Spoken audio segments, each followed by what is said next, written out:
धनंजय मुंडे यांनी राजीनामा दिल्यानंतर राष्ट्रवादी अजित पवार गटाची महत्त्वाची बैठक आज संध्याकाळी पार पडणार आहे। अजित पवार यांच्या शासकीय निवासस्थानी ही बैठक बोलावण्यात आली आहे। उपमुख्यमंत्री अजित पवार यांच्या उपस्थितीत आमदार आणि मंत्र्यांची ही बैठक होणार आहे। अजित पवार उपस्थित नेत्यांना यावेळी मार्गदर्शन देखील करतील। मुंडेंनी राजीनामा दिल्यानंतर अजित पवार यांनी चुप्पी साधली, मात्र बैठकीत काय बोलणार याकडे आता सगळ्यांचं लक्ष लागलेलं आहे। या संदर्भात ताजे अपडेट देत आहेत आपल्या प्रतिनिधी सीमा। काय ताजे अपडेट?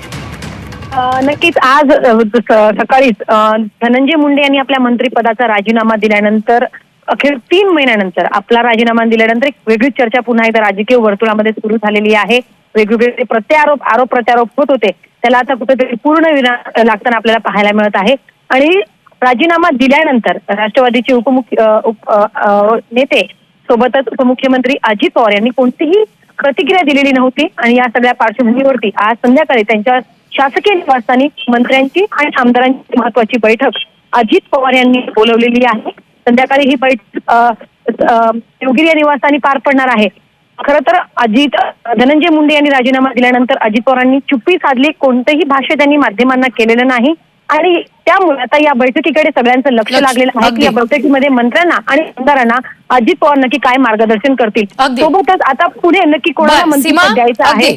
सीमा, धन्यवाद ताजे अपडेट देण्यासाठी। आम्ही वेळोवेळी तुमच्याकडून या संदर्भातले ताजे अपडेट घेत राहणार आहोत।